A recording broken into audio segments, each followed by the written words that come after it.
scripture for today's teaching is Mark 4, 1 through 9, the parable of the sower. Again, he began to teach beside the sea, and a very large crowd gathered about him, so that he got onto a boat and sat in it on the sea, and the whole crowd was beside the sea on the land. And he was teaching them many things in parables, and in his teaching he said to them, "Listen, behold, a sower went out to sow, and as he sowed, some seed fell along the path, and the birds came and devoured it. Other seed fell on rocky ground, where it did not have much soil, and immediately it sprang up, since it had no depth of soil. And when the sun rose, it was scorched, and since it had no root, it withered away. Other seed fell among thorns, and the thorns grew up and choked it, and it yielded no grain.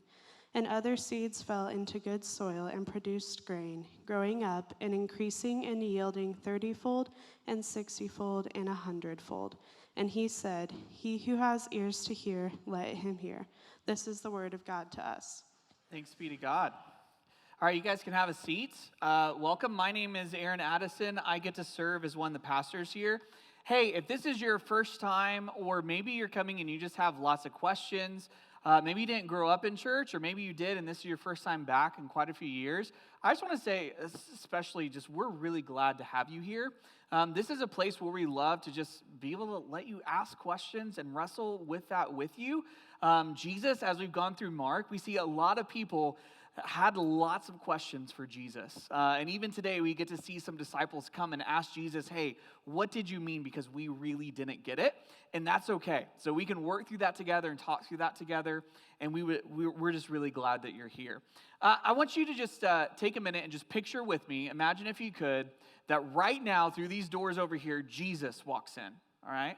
Now, I know if someone walked in saying they were Jesus, we'd be like, okay, we need to get security or something like that. But let's imagine like really he had his passport and everything, so we knew it was Jesus. And he walks in and he comes up here to teach. What do you think Jesus would say? How do you envision Jesus teaching us? Maybe you would think he's going to unravel the mysteries of the universe for us. Maybe he's just going to get up here and tell us all about his love. Maybe he's going to explain why so many prayers went unanswered, or how bad things can happen in this world. Maybe it could be any number of those things. Well, in Mark 4, the passage we just read, we get a glimpse of what Jesus probably would say, which is he would probably get up, share a story that doesn't really seem like it connects with life and religion at all. And he would just say, "Hey, if you have ears to hear, hear." And in Mark 4, we see Jesus, his popularity, despite him trying to kind of stifle his fame, his popularity has grown so much, he is going out to teach, and he has to climb into a boat on the sea to teach the huge crowd of people everywhere, because they're just going to crush him, right? So he goes and he sits and teaches this huge crowd of people, and by all accounts, you would think, man, his ministry is a success. Look at him, it's just flowing. There's so many people following him. But Jesus gets into the boat and he speaks in this strange way. He tells this story that we just read of a farmer sowing some seeds out into a field, how some of the seed grew and some didn't for certain reasons. And then he just says, "If you have ears to hear, hear." And that's it. And the way that Jesus taught is what Mark's going to call parables. These parables. It says that he was teaching them many things in parables. And commonly, Jesus would use these parables, which are kind of like, they're hard to describe and pin down because they're so varied in the accounts that we have of Jesus teaching them.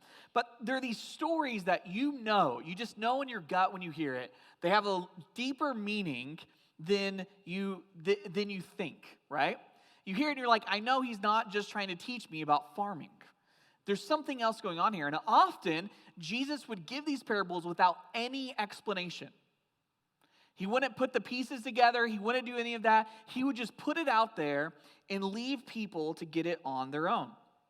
And to maybe steal from Marianne Moore's description of poetry, which I think fits parables really well, they're kind of like imaginary gardens with real toads in them, right? So it's like this imaginary thing, the story, but it's full of actually real life. It helps us actually see the world. It was this indirect way of teaching that really got us to question and tried to get people to question what they think about life. Completely flipped the world upside down in many ways. And parables had mixed results in Jesus' teaching, okay? Even his own disciples often, the people who followed him for years, many times came and said, Jesus, we have no idea what you're talking about. In this passage, we see that.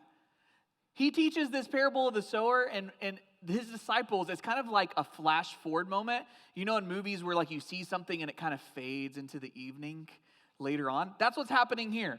Jesus is teaching and it kind of fades into the evening. And the disciples are like, hey, Jesus, you remember that parable you taught about? We have no idea what that means. And he's like, come on, guys, let me explain this to you. And we actually get an explanation from Jesus in this parable, but the disciples often misunderstood what he was saying, and the people even more so often misunderstood what Jesus was trying to say. So why would Jesus teach in this way? Well, parables are interesting because they at the same time conceal and reveal. They at the same time kind of let us in on something, but also we often miss things as well. As the Christian philosopher Soren Kierkegaard said, parables deceive people into the truth. It's kind of how it is. You listen to them, you get bought in, and oftentimes you find out at the end that there's actually a finger pointing at you. And that's kind of how parables are. And for some people who sat under Jesus' teaching, the confusing, mysterious parables actually kept them from understanding who Jesus was and what he came to do. In fact, the way that Jesus literally phrases it in verse 12 about these people is hearing they hear, but they don't understand. Seeing they see, but they don't behold. And he says that outsiders would hear but not understand, see but not perceive. But for other people, for others, the parables actually were enlightening. They actually opened up in a powerful way the truth about the kingdom of God. And it's actually really fitting for Jesus' ministry because as you read Jesus' ministry, especially in Mark, that's exactly how it was. Jesus himself, people saw what he did and they were confused by it. Many people did not understand him at all. A lot of people heard the claims that he was making and said, I don't know about that. But for other people, it opened their eyes to reveal the kingdom of God. And so in Mark, this is the first parable that we really kind of come across in detail. In every gospel, Matthew, Mark, Luke, they all start off with the parable of the sower.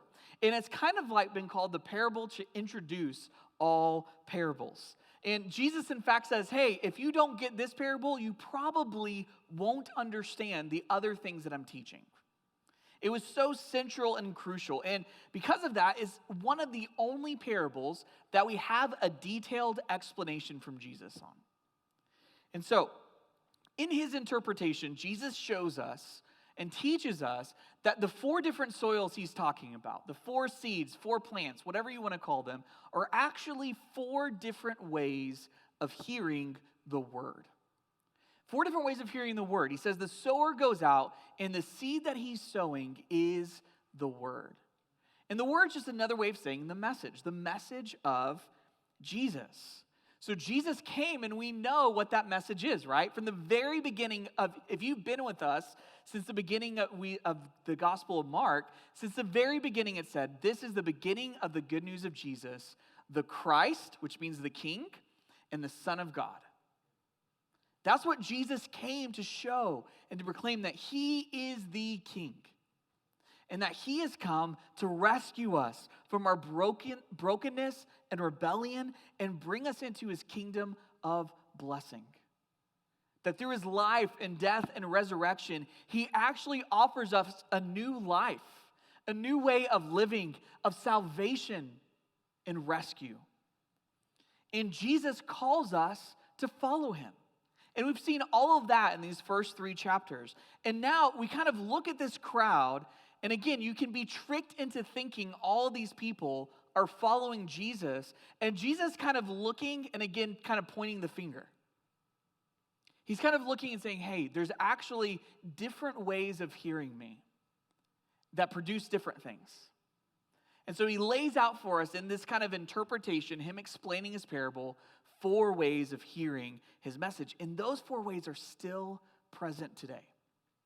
So first group of people that Jesus talks about, I'm going to call the spiritually deaf. The spiritually deaf. So they're the ones who hear the message of Jesus physically. So the sound goes in their ears. They know the language. They hear the message, but they're incapable of hearing it spiritually. So listen to how Jesus puts it in Mark 4, starting in verse 15. And these are the ones along the path where the word is sown. When they hear, Satan immediately comes and takes away the word that is sown in them. So Jesus is saying, hey, there's the first kind of soil is the soil where the seed was scattered along the path. And birds came and they took it before it actually got into the soil. And he says that's like Satan taking away the word before it gets in. And here's kind of the point, is that these people hear the message of Jesus, just like the crowd that was around him that day, but it never has a chance to really get into the soil. It doesn't really get into their hearts. It just doesn't click. It doesn't make sense.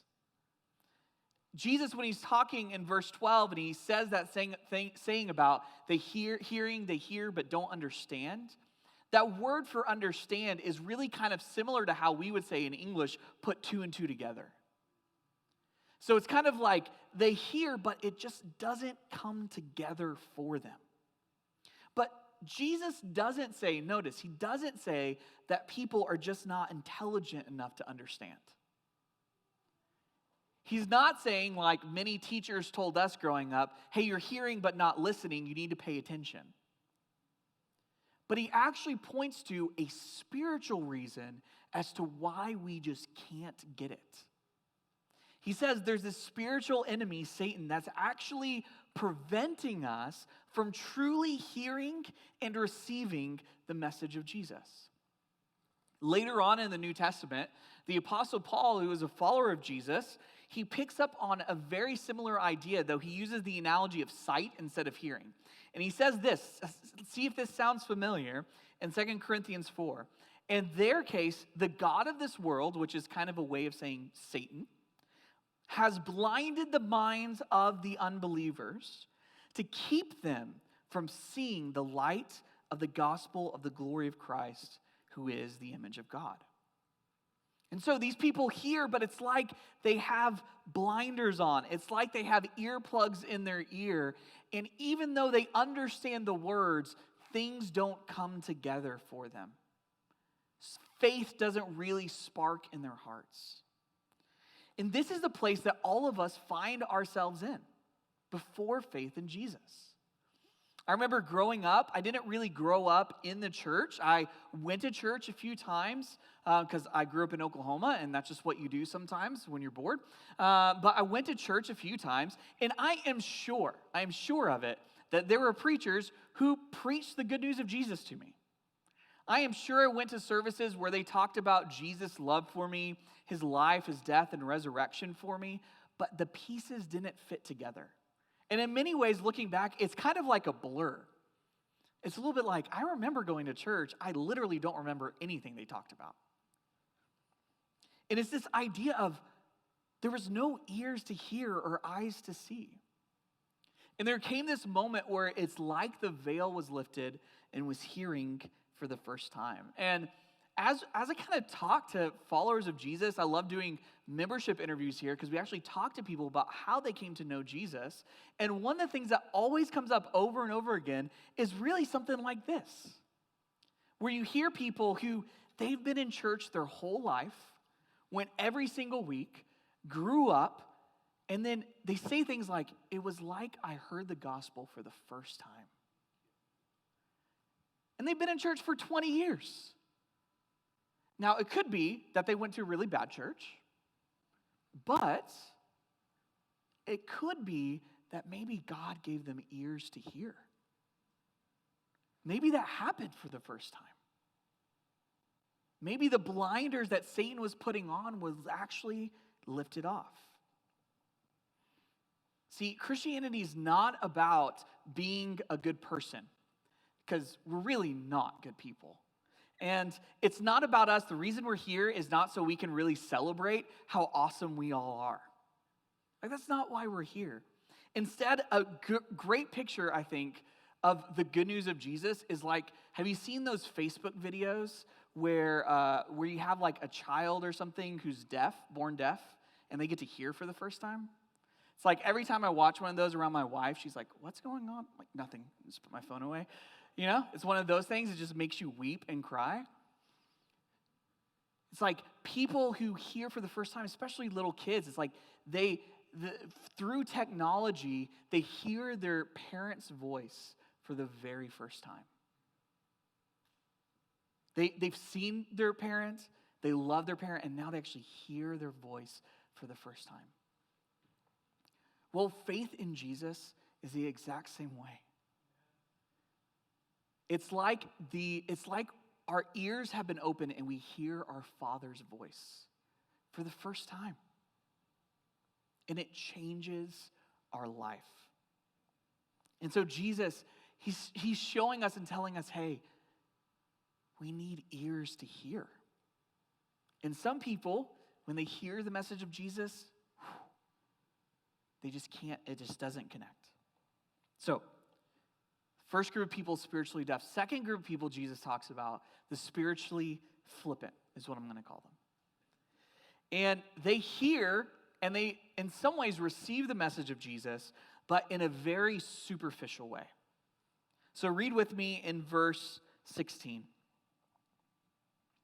And these are the ones sown on rocky ground, the ones who, when they hear the word, immediately receive it with joy.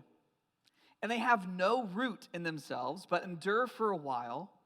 Then, when tribulation or persecution arises on account of the word, immediately they fall away. So Jesus is saying, hey, look, remember there was seed that was scattered, and it was on rocky ground. There was rocks underneath it, and that seed never got deep roots. And when the sun rose, guess what happened to it? Scorched it. Scorched it. Being in ministry for a number of years, I know I'm young, but I actually have been in ministry for a number of years. I've seen this kind of person lots of times, where they hear the good news of Jesus and they seem all in, right? They're excited. They're showing up to both services, bringing friends, neighbors. They're signing up for everything that they can. And many times we actually churches kind of take these people and highlight them like, look how God radically saved this person. And then, as time goes on, they become a little less enthusiastic. Maybe they start missing here and there, and then eventually they're just gone. And not just gone from our church, that would be fine, but gone from following Jesus. And the problem, according to Jesus, is that there was no root. The word that stands out here, if you notice that he says over and over again, is immediately. Right? So they immediately receive the word, and then they immediately reject it.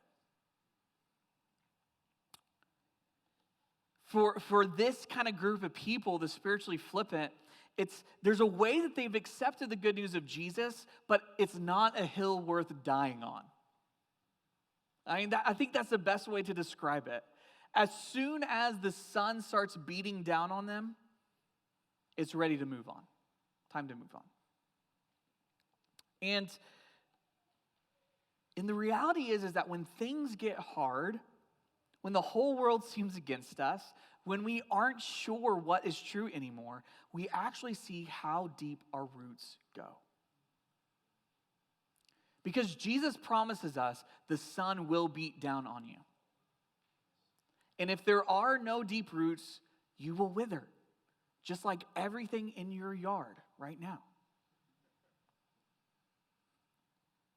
We need deep roots. It kind of reminds me of, I love having fires outside, bonfires. It's kind of like trying to start a bonfire with lighter fluid. I know you're not supposed to do that, but I love doing that. You know, you drench it all on there, you pour lighter fluid on, and then you add just a little bit more. And then you light it, and it's this huge flame. And you're like, all right, my work here is done. That was easy. And now I'm just going to sit down and enjoy. And you sit, and what happens after a minute or so? It just goes down, then it's gone. And you throw a little more on. But anyway, it's like you realize that what's been happening is it just burns off the lighter fluid. But the fire never got hot enough to catch the wood. And most fires don't really start with a blaze. They start with a small spark that grows into a small flame, that eventually grows into a roaring fire that eventually you hardly even have to tend anymore. It's like my favorite part when it's all just like all the coals and you don't even care. You just throw the wood on. The same is true about faith in Jesus. Jesus isn't looking for the quick, high flame that just eventually burns out in a minute. Like that's not what it's about. It's about having the faith that endures the long run. And oftentimes that looks small at first and grows and grows and grows. And so Jesus, he's saying, hey, listen, you have a group of people who's going to hear my word and they're going to be deaf to it. And there's another group who they're going to look like they're all in. But time is going to show that they're really not. The pressures of the world, persecution, suffering, they're going to bail. The third group of people is who I'm going to call the spiritually barren. And these are the people that they hear the word of Jesus, they receive the word of Jesus, but their lives remain wholly unchanged. So read it with me in verse 18. And others are the ones sown among thorns. They are those who hear the word, but the cares of the world and the deceitfulness of riches and the desires for other things enter in and choke the word, and it proves unfruitful. So again, Jesus is saying, hey, there's another soil, and it's like sowing seed among thorns. And the plant actually takes roots. The plant actually grows up. It actually looks like a healthy plant except for one thing. It doesn't have any fruit because of all the thorns and weeds and everything else in the soil. In many ways, these people, the spiritually barren, they look like followers of Jesus. These are the people that they attend on Sunday mornings. Maybe they're a part of a community group. They're praying, worshiping, they talk about Jesus. In every way, they look like a healthy plant except no fruit. And in Christianese, what that means is that despite what they say with their mouth, they don't actually follow Jesus with their lives. They want Jesus in some way, but they want to live their life however they want. They want Jesus more as like something on the side, not as the king over their life. And Mark mentions three specific things that are like these thorns that kind of keep the spiritually barren from producing fruits. And so the first thing he mentions is the cares of the world. And another way of translating this is the anxieties of the age. Right? There's a lot of anxieties in our world that are pulling for our attention, right? There's political anxieties, there's these social anxieties, there's anxieties. There's all of these things pulling at us. And these things in the world, it's not that Jesus isn't saying, hey, you just need to forget about the world and separate yourself. That's not what he's saying. But here's what we've seen. There are people who engage the cares of the world in a way that it just zaps all of the energy from their hearts. Because those things in the world become the thing, the ultimate. And I think probably the best way to describe it, right, is think of planting in your yard. I remember having a huge tree in my old front yard. And this thing, no matter what we did underneath, which I'm pretty cheap, so we didn't do a lot underneath the tree, but no matter what we did, grass would not grow because the nutrients in the soil were just completely zapped from this huge tree. Just completely zapped. It soaked up all the nutrients. And there's just only so much nutrients in the soil. And what Jesus is kind of saying is that, hey, there's these cares of the world, these anxieties of the age, and what they do is they end up soaking up all the nutrients in the soil.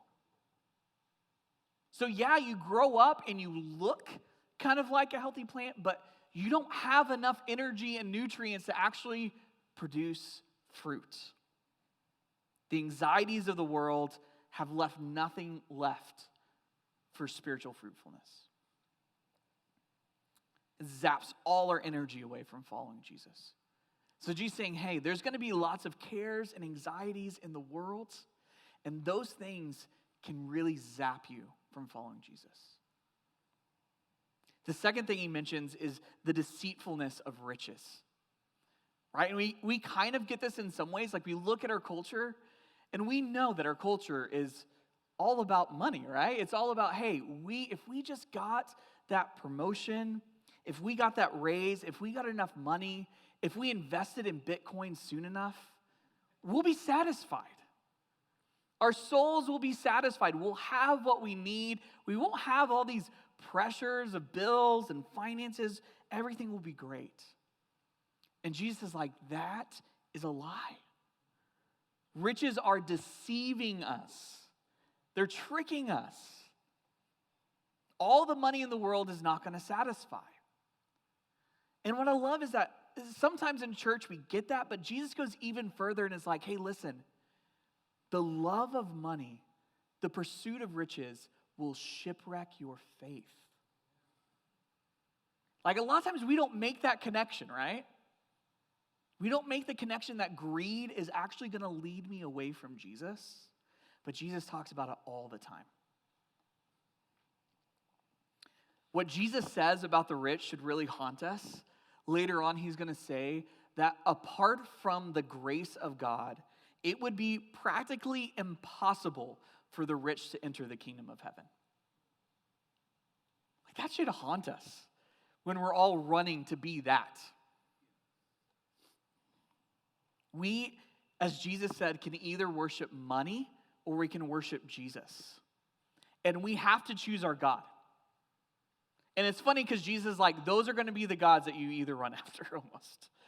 It's like money is going to deceive you.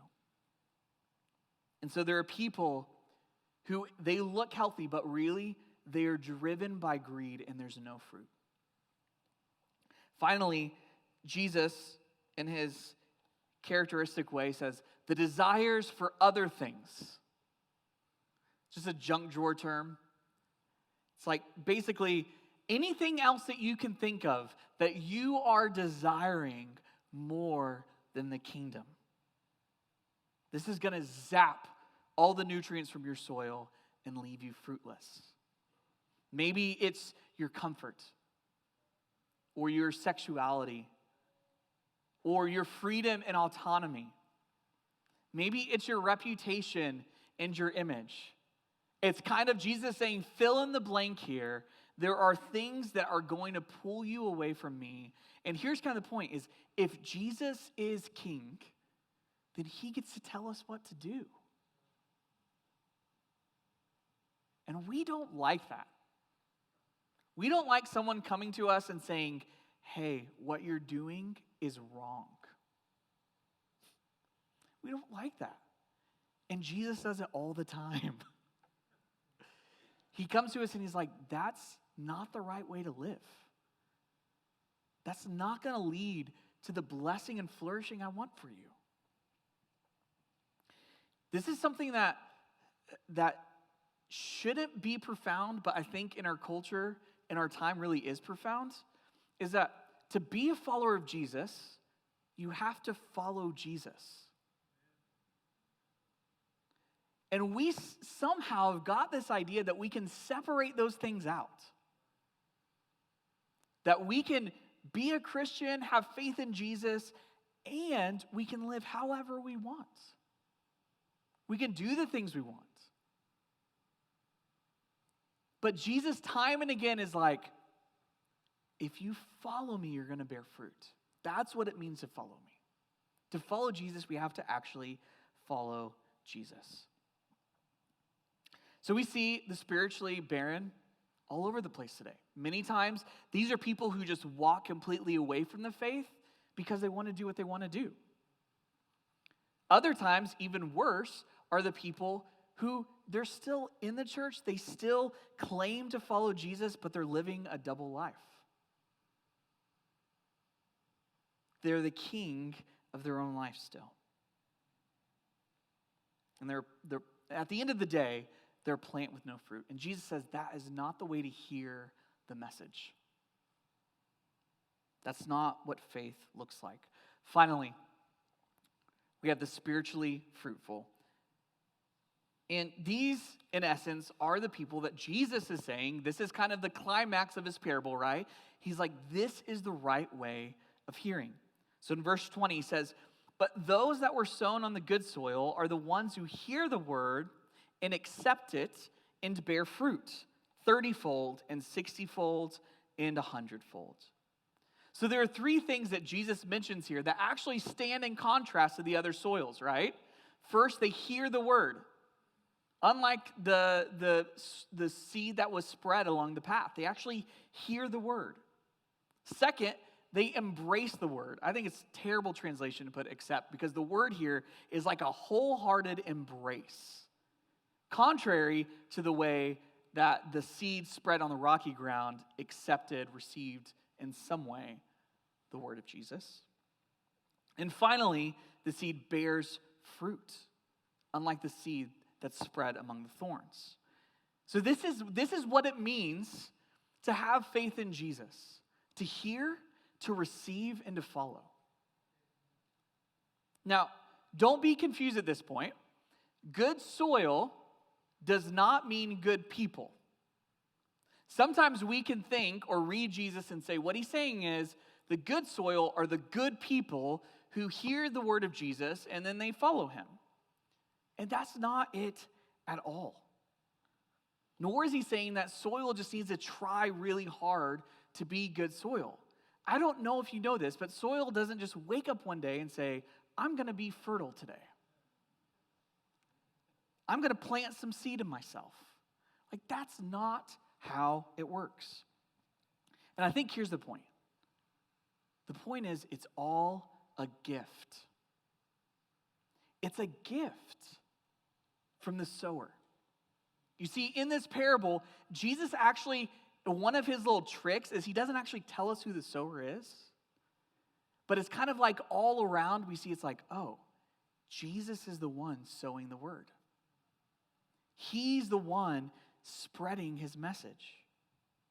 And notice that in verse 11, Jesus has explained the parables. Listen to what he says. He says, to you has been given the secret of the kingdom of God. But for those outside, everything is in parables. The secret of the kingdom has been given. It is a gift. Because here's the reality. When we look at those other seeds, those other soils, we really see three enemies that keep us from really hearing the message of Jesus rightly. We see our spiritual enemy, Satan. We see the enemy of suffering.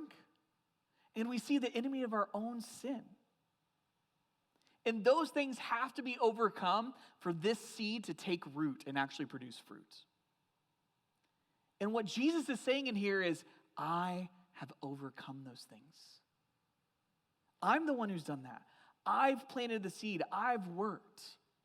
He gives us ears to hear the message.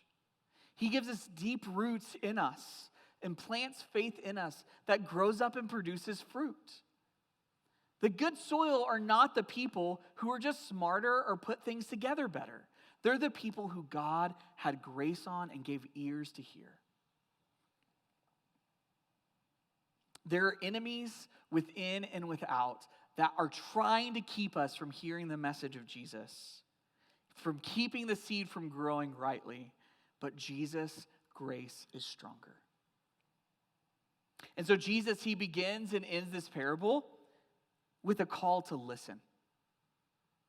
Right? He says, listen, behold. And then he ends it with, if you have ears to hear, hear. In fact, the word for hear is used about 10 times in these 20 verses. Jesus wants us to hear. So I think the question is, where are you? What kind of soil are you? How are you hearing the word of Jesus? And I think it's important to remember this is not as much a declaration as an invitation from Jesus. What I mean by that is Jesus isn't saying, well, if you find yourselves outside of this, too bad. This is just how it is. Jesus is wanting us to hear. He's wanting us to grow up. He's wanting us to produce fruits. It's an invitation to seek him in his kingdom. This is not the final verdict, but a call to himself. Jesus is the one who defeats spiritual darkness and gives us life. He's the one who walks with us in the midst of the dark night of the soul and keeps us. He's the one who satisfies our soul more than anything this world has to offer. And us, we're just like soil. We receive. We hear, we embrace, we follow Jesus. He came with a new way of living in his kingdom. And the call is to hear and to listen. If you have ears to hear, hear. Would you guys stand with me?